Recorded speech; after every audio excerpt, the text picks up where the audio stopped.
सुन रामानंद राम हम मैं बावन नरसिंह, दास गरीब सर्व कला में व्यापक सर्वंग। हम मोला सब मूलक में मुल्क हमारे माही, दास गरीब दयाल हम सम दूसर नाही। हमसे ही पानी पवन और हमसे धरणी आकाश, दास गरीब तत्व पांच में हम ही शब्द निवास।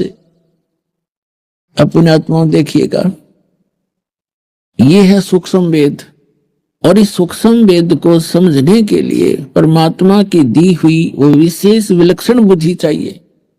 अब यहाँ क्या बताते हैं परमात्मा कि मैं सब में व्यापक हूं। कैसे हूं?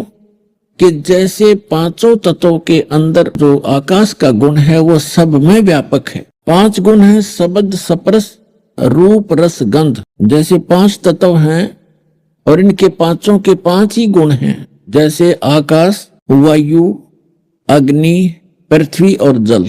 ये ऐसे है, तरतीब वाइज है। तो यहां क्या बताया है कि जैसे आकाश का गुण है शब्द, अब जैसे इस पूरे ब्रह्मांड को परमात्मा ने ऐसे बंद कर रखा आकाश से, यदि ये आकाश से बंद ना कर रखा हो, चारों तरफ से कति बिल्कुल बंद ना कर रखा हो, तो हम एक दूसरे की आवाज नहीं सुन सकते। यहां शब्द काम नहीं कर सकता। जैसे किसी स्पीकर का पर्दा फट जाता तो फुसर फुसर करेगा, वो आवाज नहीं रहती। तो उसके बाद जो आकाश का गुण है शब्द और वायु का गुण है स्पर्श, जैसे हवा लगती है ठंडी और गर्म, और अग्नि का गुण है रूप, जैसे अग्नि बकड़ बकड़ बलती है, और पृथ्वी का गुण है गंध। अब जैसे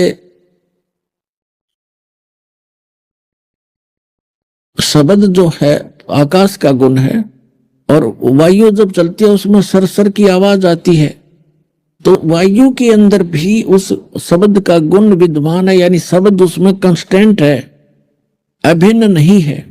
ऐसी अग्नि जलती है तो बकड़ बकड़ की आवाज आती है, तो उसमें शब्द साथ है, शब्द का गुण उसके अंदर साथ है। और पृथ्वी का डला जैसे उठाकर हम पटकते हैं, उसकी आवाज आती है, तो पृथ्वी के साथ है, उसमें भी विद्यमान है वहां पर भी। और वापस जल को ऊपर से डालते हैं, तड़ तड़ की आवाज आती है, तो उसमें भी शब्द साथ है। तो कहने का भाव यह है परमात्मा कबीर साहब का कि मैं ऊपर रहता हूं, लेकिन मेरी शक्ति पूरे ब्रह्मांडों में जैसे